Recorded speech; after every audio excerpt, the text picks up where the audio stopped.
Good afternoon, and thank y'all for being here. As Ralph said, I'm Justin Louder, and I'm with the Office of the Provost in e-learning, and I'm one of the co-presenters today. I'm Suzanne Taft, I'm the director here at the Teaching, Learning, and Professional Development Center. So we're very happy that you're here, and we're happy that we get to do the first ethics series this fall. What we're going to talk about today is a project known as the 2-Minute Challenge. And it's something that was developed by a lady named Tina Gonzalez, C.K. Gonzalez, at the University of Illinois Urbana-Champaign, who happened to be here at Tech last spring, and she talked about this project. And it's designed to present very short little vignettes on ethical issues and allow faculty and students to talk about ethics in a very short amount of time in the classroom, just kind of to get a conversation started. So it can be used in the regular classroom, in a lab setting, something like that. So it's a really great way for faculty to incorporate different things and ethical issues in their class. And so we're going to spend a little bit of time kind of introducing the topic, kind of talking about ethics in general, and why we should talk about ethics in a classroom and talk about it with students. A little bit about what the 2-Minute Challenge is, some information on that. Suzanne's going to talk about why you could use this 2-Minute Challenge in a classroom and how it could be incorporated, and some theory behind that part of education. And then we want to actually do a couple of these challenges with you so you can kind of see them in action and get an idea on what can be done in the classroom. So first, why should we talk about ethics in a classroom, or especially in general, or here at Texas Tech? Well, part of the university's mission statement actually says, and we've added it here on the screen, and we've put emphasis there, it says that the university is dedicated to student success by preparing learners to be ethical leaders for a diverse and globally competitive workforce. So we want our students to come out of the campus with this ethical conduct or ethical understanding, a way to act ethically, depending on all of their different programs and all the different majors. And we also have, as of, I guess, this fall, some new core curriculum requirements that the state of Texas is mandating for us. And these core curriculum requirements have 6 different areas that we have to assess throughout an undergraduate student's career at Texas Tech. And one of those areas is called the Personal and Social Responsibility core curriculum area. And it says, the personal one says that we have to include the ability to connect choices, actions, and consequences to ethical decision making. And core curriculum, it's not one class. How many of you teach undergraduate classes? Or all mostly graduate? Okay, so undergraduate classes. So right there, having something that we can connect to core curriculum, will help with the university's overall assessment of what's going on here on campus and what we're doing. So this is a way that students can connect kind of ethical decision making in their coursework. And we also believe that here at Texas Tech, one of the 4 key principles of academic integrity here on campus talks about how academic integrity and ethical thought and ethical reasoning are the foundation of a student's professional career. So if you think about that, we've got this mandate from the state to talk about ethics or personal and social responsibility. We've got this university mandate to have students graduate who are ethical leaders for a diverse and globally competitive workforce. And we've got the ideas in our academic integrity policy that say that academic integrity and ethics are the foundation for your professional career. So all 3 of these pulled together really makes for a reason to integrate some type of ethics discussion in your coursework. So what is the 2-Minute Challenge? Like I said, it was developed by Tina Gonzalez at the University of Illinois Urbana-Champaign. The University of Illinois has the National Center for Professional and Research Ethics, or the National Ethics Center. They received a grant from the National Science Foundation about 4 years ago, to develop this national center. One of the goals was to develop teaching resources that faculty can use to put ethics into their classroom. So not just in an ethics course, but in all sorts of classrooms. So you can see here the website, nationalethicscenter.org. Each of these challenges present a short dilemma based on a real life situation.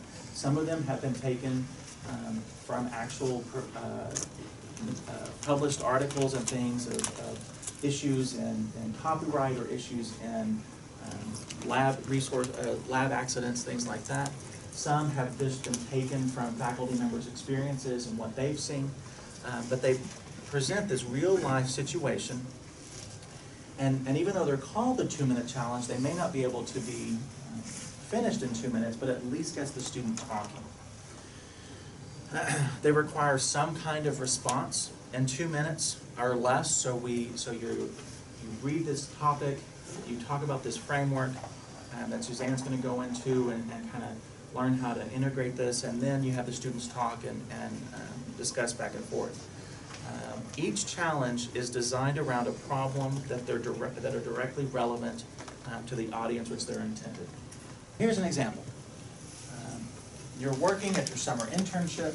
While having lunch in the break room, you overhear another intern talking about how great it is to have access to all of these office supplies, and how he's stocking up on the next year of college. He talks about how much money he's saving because he won't have to buy any supplies for the whole year. The office supply cabinet includes pens, rulers, staplers, folders, all of that kind of stuff. What do you do? And so you kind of think about it. This is an ethical dilemma that not only students, but I think all of us can kind of think about. What happens if someone is stealing office supplies? What are you going to do about it? How are you going to approach the situation? What do you need? How should you respond? So Justin's giving you an example here. One thing that you'll notice is that it's really accessible, right? This is experiential, it's easily relatable. Students will definitely be able to talk about this. We showed you this one first because this one's particularly easy to jump into, we think. And that's the beauty of these 2-minute challenges. I want to take a step back and I want to talk for a few minutes about how you might use these in the classroom. We certainly hope that at some point in your careers, all of you are addressing ethics with your students. Some of you already are, some of you will be in that position at some point. So we want to talk about the 2-minute challenges as a tool for you, and then we're going to play with some ourselves and see how we experience them. So why would you use a 2-minute challenge? As I said, they're quick, they're interactive, they're experiential. What's unique about this particular model is that many teaching scenarios related to ethics are compliance and regulation oriented. This particular set of resources is more focused on moral development and experiential development. Dr. Gonzalez, who's developed these, says it like this. She says it's like an inoculation approach to problems, that you provide exposure to potential issues in small doses to keep students from experiencing a full-blown case of ethical problems at some point, or at least giving them a small dose now so that they're able to problem solve on a larger scale later. I like the way that she describes that. What I think is really unique, click on resources, about these is that for you as an instructor, these cases are set up so well.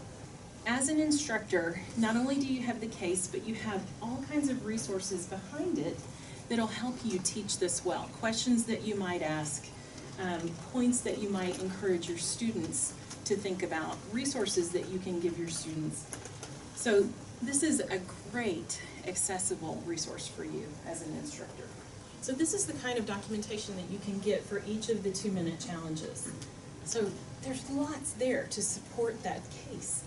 How could you use this in a class? Certainly you could use it as a discussion starter, you could use it as a change-up to the lecture, you could use it as a way to introduce a concept. One thing that I would recommend, certainly speaking from my expertise related to teaching, is that you try this as a think, pair, share. A think, pair, share is the ultimate classic form of active learning, and it's very self-explanatory. I might ask two students to work together. I present the case, ask them to think about it for a moment, reflect on that for a moment. You might ask them to write about it. And then I would ask them as partners to talk about their thoughts about the case, to reflect on it, and then be prepared to share with the group. That's a great way to approach this. You could also consider doing a small group. I wouldn't recommend personally much more over 4 students because I want everybody to talk. This is meant to be quite interactive, so I wouldn't go much over 4. But there's also a framework that you might consider using. On the next slide, you'll see from Michael Mumford. He created, thank you, this decision-making framework, and this is on your handout. And this is a great way to walk your students through the 2-minute challenge to ask them to consider these questions. Here's what I really like about this. Again, it's very cooperative and interactive. It models an analysis for your students, a way of thinking about this particular ethics problem. I think that it elicits forecasting. So in other words, it enables your students to say things like, what would happen if? What should I do when? So we're eliciting that type of response from them, and we're encouraging self-reflection. There are a lot of different models to work through ethical dilemmas, but this is the particular model that's associated with the 2-minute challenge. Okay, so we want to play with it a little bit with you. On your handout, I also listed both of these cases. You can read them up here or not. I want you to look at the method that's listed on your handout, those questions developed by Dr. Mumford, and then we're going to focus on this one first. So this one's pretty easy. It says, I've just become a postdoc for a PI who'd given me data on 50 subjects. The research coordinator who was resigning told me that the fMRI scans had been done with only 6 of the 50 subjects, and that the results did not support the PI's hypothesis. I felt like I'd just been handed a smoking gun and I wanted out immediately. What do I do?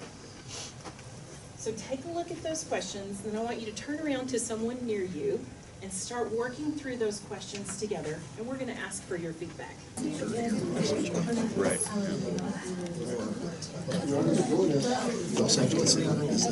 What issues jump out at you? Or what issues does the situation present? What do you think? Is it accurate? Yes.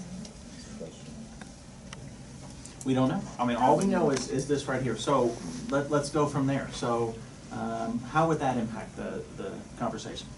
Well, if the guy is leaving because of bad blood or personality conflict, and he tries to create trouble on his way out. Exactly. Right. So you want to know, why did he resign? Is he resigning, because of an issue, because he got a new job, it's just moving to a better place, kind of what's going on? So is he really sharing the right information? What else? I was going to say, related to that, is the incomplete data set his fault or his responsibility? It had nothing to do with the PI. He failed at his job collecting data and is leaving the mess for somebody else. That's a great point. There you go. So maybe that's why he's leaving. He didn't do his job, and he wants to turn it off on somebody else. Any other issues jumping out at somebody? Something a little different? Yeah. How's it gonna be used? Okay. Just in general. So what are they going to do with the data? Yeah, You know, who gets it afterwards? who gets it afterwards? Okay. And he has there's 50 subjects, but 6 fMRIs.